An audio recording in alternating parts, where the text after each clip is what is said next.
Welcome to this episode of Voices of Fostering. Today I'm joined by Andrew. Hello, Andrew. Hello. Hi, Andrew. Thank you so much for joining us. Lovely backdrop you've got there. Lovely fish tank, is it? Yeah, it's my tropical fish. Oh, nice. Well, maybe we'll learn more about your pets and your fish a bit later on. But first, tell us about you, Andrew. You're a single foster carer, aren't you? Yes, I'm a single gay male foster carer. I joined last year, so I'm in my first year of being a foster carer. I've always wanted children from a young age, and I've watched my family go through adopting a child and also not being able to have kids. So I wanted to give something back, and obviously one day I would like to have my own children. But this is a great way for me to have got some experience beforehand, to give back to kids in need, really. Yeah. So sometimes people can think, can't they? Somebody in your position as you say, a single gay man, they might think that rules them out from being a foster carer. Did you think that at all? At the start, it was very weird to get into it because I thought, oh, they're going to want a mum and dad figure. They're going to want two people in the house. But the more you talk to the companies and stuff, they actually encourage single parents, because obviously when there's two people in the home, that's very typical of a family situation. Where in this day and age, there's a lot of single parents out there, and if they can do it for their own kids, why can't we do it for other kids that need support? Yeah, totally. Families are in all different shapes and sizes, aren't they? And how did that feel when you found out, that, yeah, you could absolutely go for this? You could do it by yourself? It was a bit of a whirlwind, really, because I just never thought that it was possible to do. And then once I found out that, okay, this could actually work, I was like, I just need to go for it. What have I got to lose?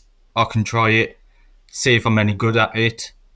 If I'm not, then obviously there's other options to look at. But it was a great way to get experience firsthand, really, on having a kid in my life as something you can't normally get that chance. It's just kind of like, here's your kid, off you go kind of thing. And what did the people around you think, Andrew, like friends or family, when you told them, I'm going to be a foster carer? Like, what was their response? They were really supportive. They've always known that I want kids. They've seen me around kids growing up, and I love being around kids. And they were all just willing me to go for it. They were obviously very open and questioning everything, and are you sure this is what you want to do? What if this happened? What if this happened? But that's where the fostering agencies support as well. They support the family as well as me. And if they had questions, they could go direct to them. They haven't got to come to me if they didn't want to ask me. So yeah, they were really supportive around it. Yeah, so tell us about what the assessment process was like for you, Andrew, from that first moment of making contact to then, being assessed, having all the meetings with your social worker, etc. What was all that like? So obviously when I first put the feelers out there to find out information, it was quite overwhelming that I was able to go for it. As soon as I got into that, everyone was just really supportive. They were really pushing me for it. You got paired up with somebody who'd come round once a week. You'd have a meeting, and they'd literally delve into your life, why you wanted to do it, and find out about you, so that when the time come, once you'd done panel and everything, that they could pair you with a child that would suit your lifestyle. Because I still work full time as well. So to blend work into having a kid as well, it was a bit of a niche in the market, really. I can't have babies and stuff. So they listened to what I wanted and what could work. And then from there, it just really flowed.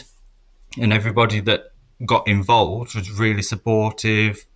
Not one person ever tried to shut me down and was like, what are you doing this for? You shouldn't be doing this.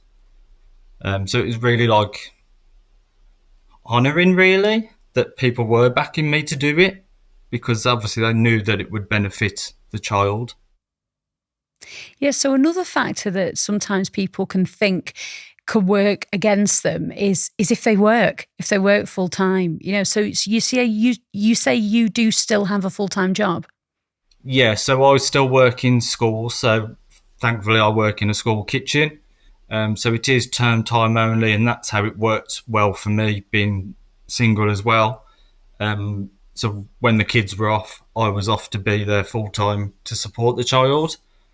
But obviously, I know some jobs aren't that flexible, but there's nothing stopping you from doing like hybrid working. I very much take older children, so they do have that independence time, and then that would give me free time around the house to do a few hours of work if it was needed. It's very manageable with the right career behind you, kind of thing. Yeah. So it's been a year for you now, hasn't it, Andrew? Yeah, we're just What? coming up to a year. Yeah, so you're just coming up to your year anniversary of when you went to panel. So what's that year been like? And tell us about, some of the children and young people that you've had come and live with you. How many have you had come and live with you so far? So I've had one full-time placement, which was meant to be a respite placement, but ended up going into a short term. So that was a 15-year-old young lad who was only coming in while there was issues with the family, but then it turned out that he wasn't leaving care. Um, so he was my first, and like on day one, it was just like, what have I got myself in for? Like my first child, I've been given a teenager straight away. Yeah. I'm just like, I'm looking at me like 15, 16 years ago. I was just like, oh no. But people will always think that foster children are very complex and they're just going to come and destroy your house, ruin your life and everything. And he was the sweetest kid, and you couldn't do enough for him. He was so polite, well mannered, and he just fit into my lifestyle as if he'd been there for years. Um, but he did move on to a more permanent placement, and then I've been doing respite since then. So I've been supporting other foster carers who want to go on holiday, need a break from their kids, and then I've had younger kids by doing that. And that by doing that, that's also like confirmed for me what child fits my lifestyle better.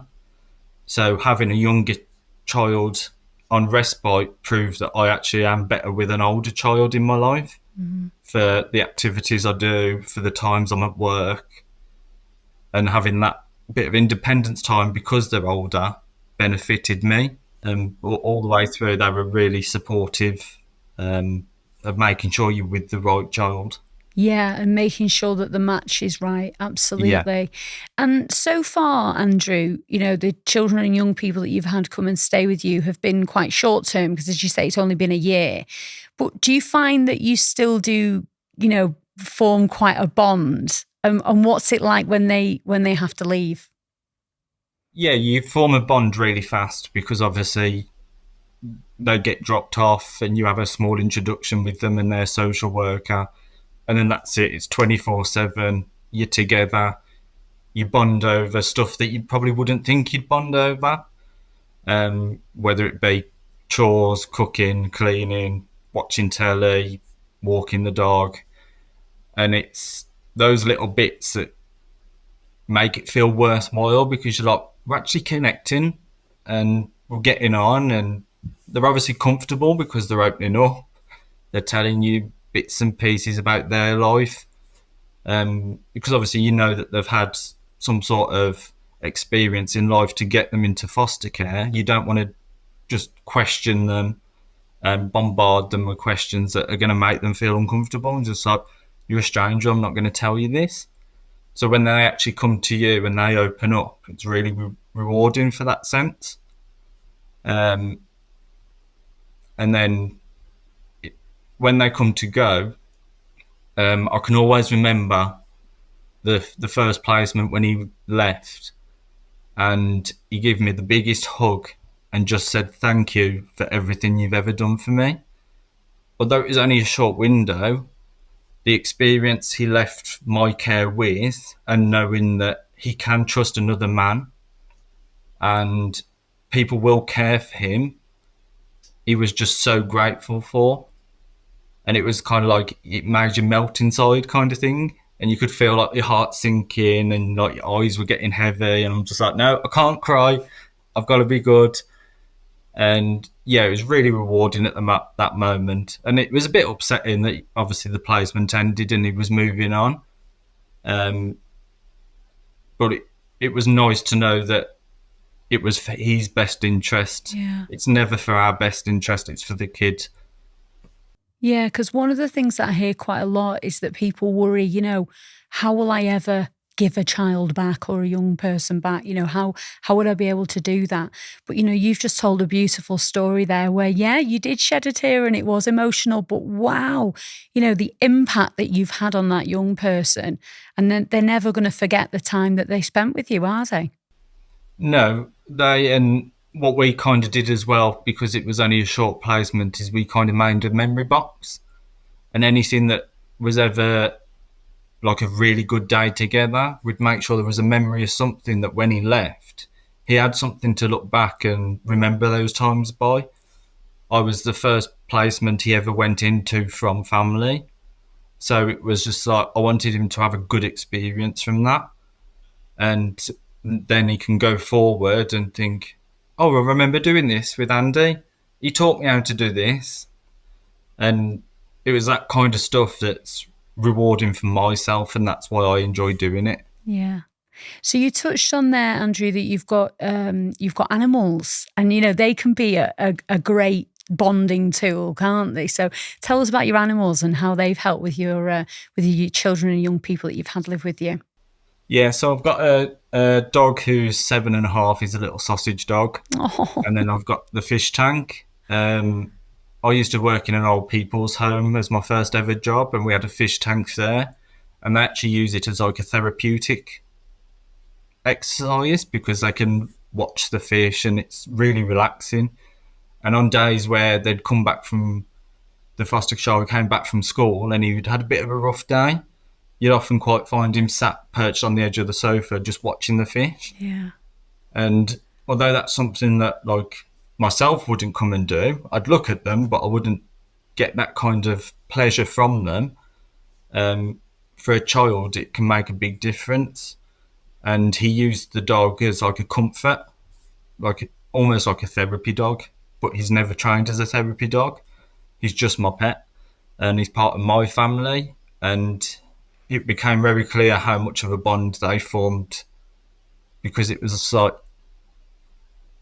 a living toy. He'd never had a pet before. It was his first time having something actually live with him, and he really bonded well to the dog. And it was just nice to see them like play together, interact. My dog is very much a daddy's boy. He comes to me all the time, and like after about a month, I'd never see him. He was always with the kid. I'm just like, I've lost my dog. And he'd always make a joke of it and say, yeah, because I'm the favourite round here now. The dog prefers me. And it's just like little moments like that. You can tell you're settled. Yeah. And then that's when you know, I'm actually doing okay at this. Yeah.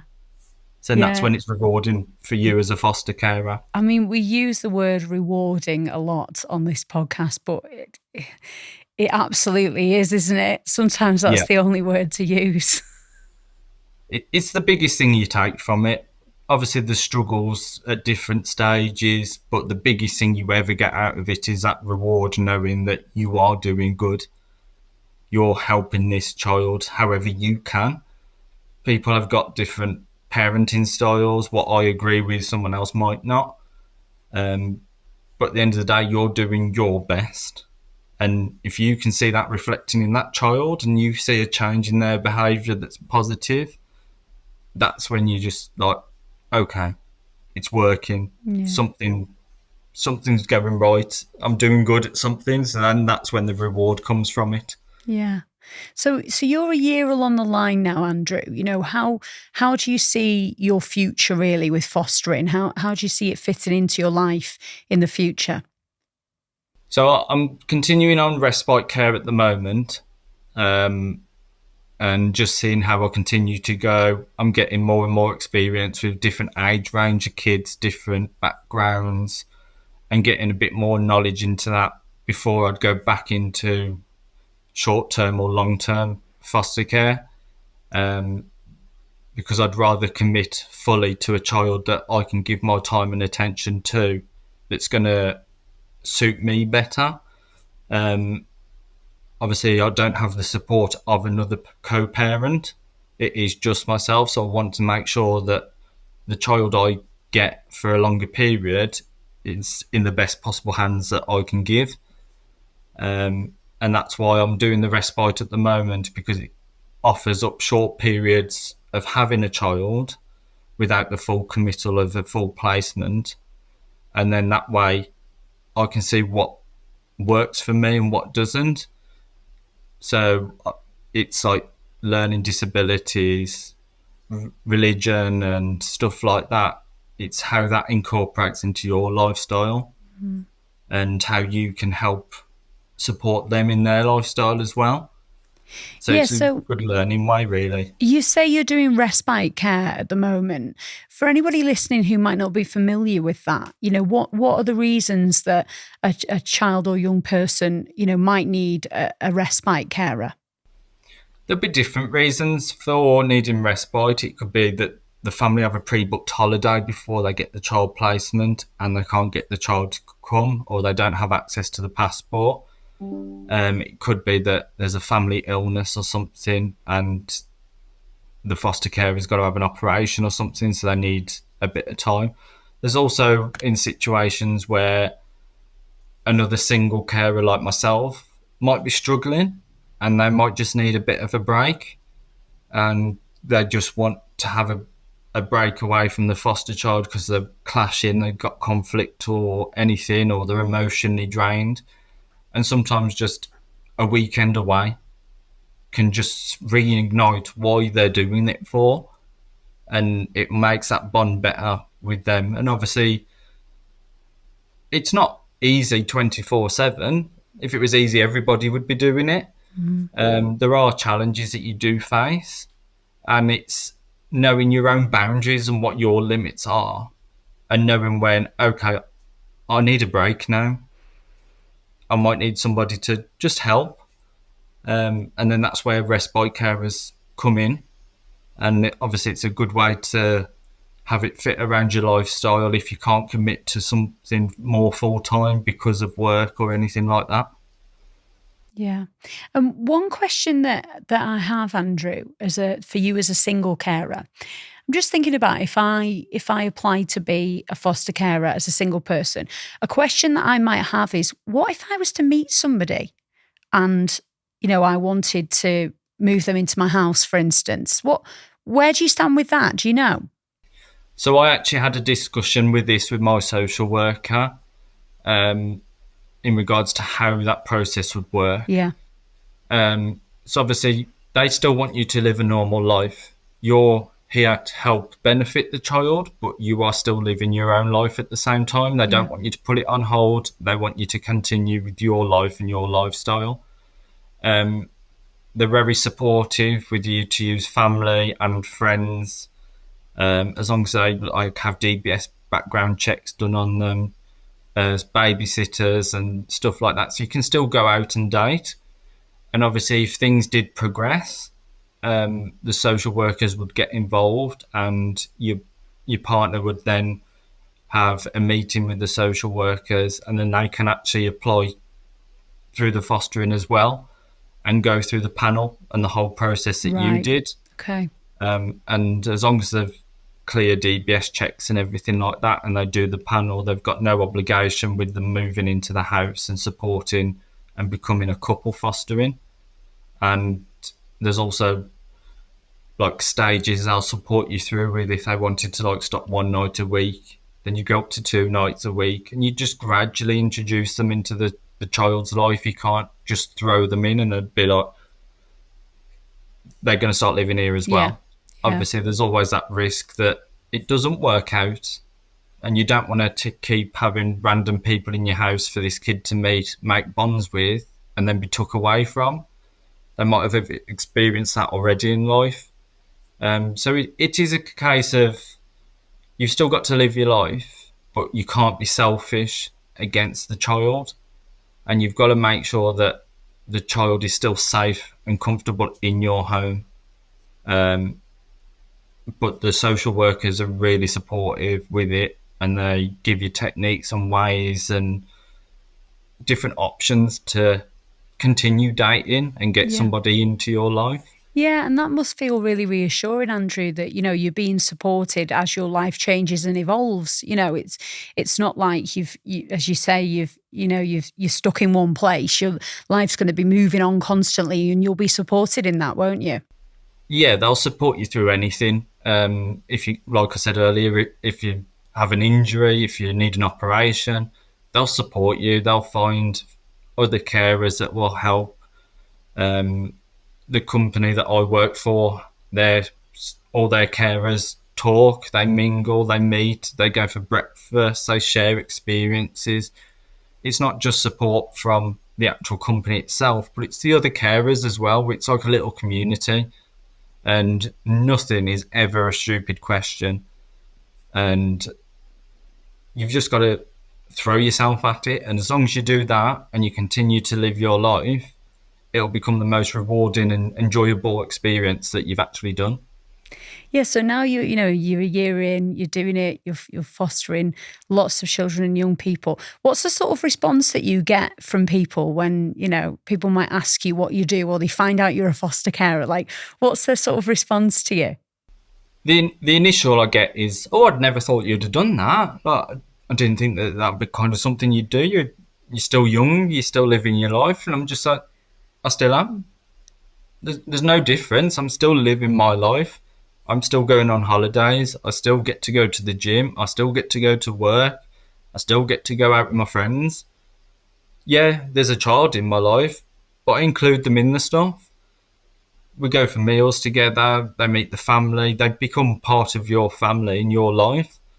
And obviously, there's the situations where you may not be able to take a kid, but then that's when you've got a good support network behind you, such as friends and family, who will help out and babysit for a few hours. They'll come and sit in the house and just watch them. And it is very much a family involvement that also helps you get through it. Obviously, I understand that some people won't have family to support them as much as, say, my family do.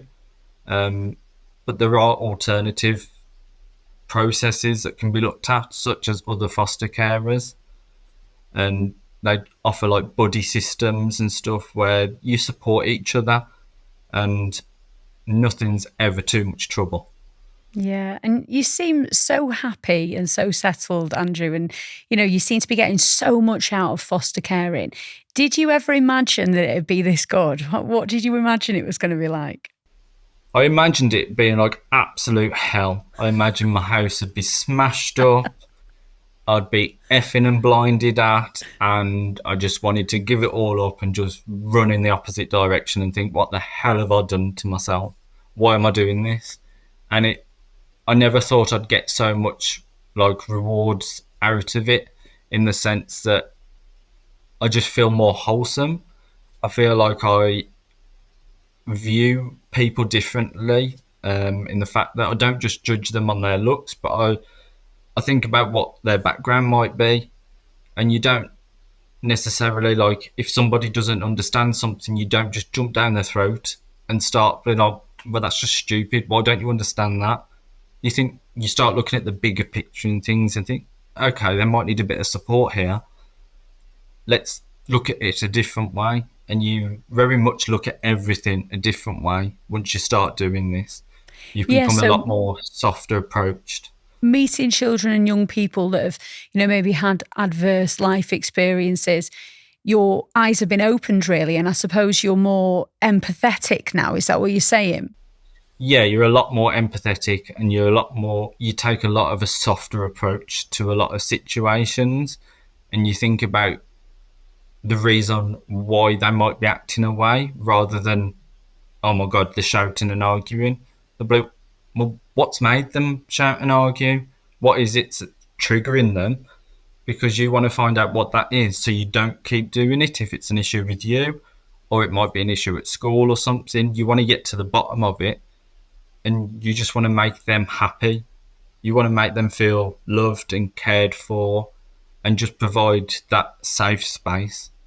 And you'll just do it however you need to do it. So, Andrew, as we've talked about, you're a young single gay man, you work full time.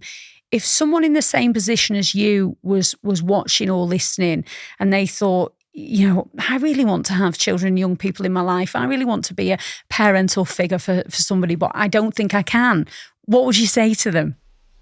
Just reach out, start talking to other foster carers. It doesn't have to be an exact replica of what you're going to be. It could be a couple that you talk to. It could be an older couple. It could be a same-sex couple. It could be other single carers. If you don't reach out, you'll never know. And you don't want to live with what ifs. You want to live with, I'll give it a go. And I bloody love it. And I'm glad I did it. You don't want to live with regrets. And it is, like I said earlier, it is the most rewarding feeling knowing that that kid's going to a better place because of something you've done. Andrew, it's been an absolute pleasure to have you on Voices of Fostering. Thank you so much for joining us today. No problem at all. Thank you for having me. Thank you so much for joining us for another episode of Voices of Fostering. If you'd like to get involved in the conversation, we would love to hear your questions. Maybe there's something you'd really like to ask about fostering. Get in touch. You can email us on podcast@nfa.co.uk.